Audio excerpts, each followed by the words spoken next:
Սասնա Ծռեր զինված խմբի փաստաբաններին խմբի անդամների մեղադրանքի փոփոխման մասին որևէ բան հայտնի չէ։ Այնուամենայնիվ զինված խմբի անդամների կալանավորումից գրեթե 3 ամիս անց հատուկ քննչական ծառայությունը հայտնում է, որ պարզվել են ՊՊԾ գնդի տարածքի գրավման ընթացքում ոստիկանության 3 ծառայողների Արթուր Վանոյանի, Յուրի Տեփանոսյանի եւ Գագիկ Մկրտչյանի սպանությունների հանգամանքները։ Բացահայտվել են սպանությունները կատարած անձինք։ Ինչ էին հայտնել, հաղորդագրությունը մամուլից ենք տեղեկացել, ես այսօր տեսակցել եմ իմ 3 պաշտպանյալներին, նրանց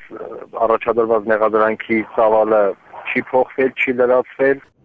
ՀՔԾ-ն նույն հաղորդագրությամբ հավելում է, որ ճշտվել եւ անհատականացվել են ոստիկանության 10 աշխատակիցների եւ 7 քաղաքացիական անձանց պատանդ վերցնելու ու պահելու գործում խմբի անդամների յուրաքանչյուրի գործողությունները։ Ես գտնում եմ, որ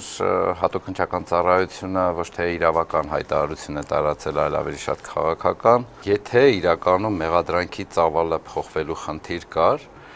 նախաքննության մարմինը այսօր իմ գոլեգաներին ներկայացրել է փորձաքննության եզրակացություններ։ Ուրեմն նախաքննության մարմինը կարող էր նաև մեղադրանքի փոփոխությունը ներկայացնել, եթե դա ինքը քաղաքական նպատակ չուներ։ Փաստաբանների փոխանցմամբ խմբի անդամները հրաժարվել են ցուցմունքներ տալուց, չեն հարցաքննվել նաև ոստիկանների սպանության վերաբերյալ։ Այնուամենայնիվ Հարություն Բաղդասարյանի ուշադրությունը գրավել է ոստիկանական մեքենայում զոհված Յուրի Տեփանոսյանի մահվան հանգամանքները։ Չբացեմ նախաքննության գաղտնիքը այն առումով, որ կա, բայց ինձ մոտ կասկած առաջացավ, թե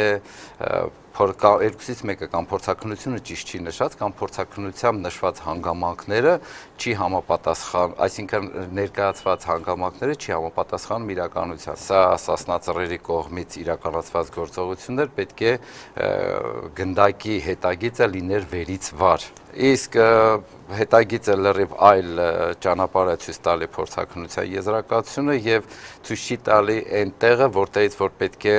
տեսականորեն, որ պետք է գնդակը դուրս եկածելներ։ ՀՔԾ-ն հարկ է համարել հավելել, որ ձեռք է բերվել հիմնադիր խորհրդարանի առաջնորդ Ժիրայր Սեֆիլյանի եւ մյուսների կողմից 2015 թվականի ապրիլի 24-ին զանգվածային անկարգություններ կազմակերպելը նախապատրաստելու հրազեն ու ռազմամթերք ձեռք բերելու ու փոխադրելու արարքները հիմնավորող ապացույցներ։ Ընդդիմադիր Սեֆիլյանը ճաղերի ետևում է հունիսից, կալանավորվել է մինչև Սասնա Ծռերի գործողությունները։ Մեղադրվում է 2 գործով՝ նախ ապրիլի 24-ին ընդառաջ անկարգություններ ծրագրելու, ապա ապօրինի զենք ձեռք բերելու ու փոխադրելու մեջ։ Ըստ վերջինիս պաշտպան Տիգրան Հայրապետյանի, նախաքննական մարմինն առանց հիմնավոր ապացույցների այս 2 գործերը միացրել է Սասնա Ծռերի դեմ հարուցված քրեական գործին։ Այս առաջի գործը, ապրիլի 24-ի գործը օգտագործվեց, որպեսզի Սեֆիլյանի նկատմամբ կալանավորումը խափանման միջոց կիրառվի, որովհետև հիմնավորումներ բերվեց, քանի որ սա արդեն երկրորդ մեղադրանքն է, որ առաջադրվում է, ստացվում է, որ նա ազատության մեջ մնալով նոր հանցագործություն է կատարել։ 2015 թվականի ապրիլի 24-ին անկարգություններ ծրագրելու գործը պետք է վաղուց փակված լիներ ապացույցների բացակայության պատճառով, պնդում է փաստաբանը։ Նպատակը Ժիրայր Սեֆիլյանին երկար կալանքի տակ պահելն է։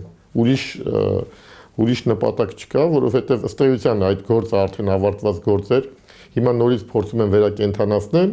եւ ասեն, որ իբրև թե ապացույցները ձեռք բերվել, եթե 1.5 տարի կամ 2 տարի արդեն փետրվարից շուտով 2 տարին լրանում է, նախաքննական մարմինը ապացույց չէր կարողացել ձեռք բերել, որպեսզի գործ ուղարկեր դատարան։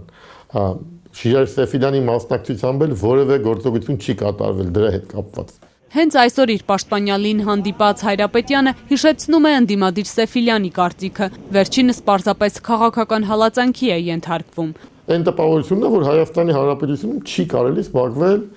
ընդդիմադիր քաղաքական գործունեությամբ, որովհետև դա կարող է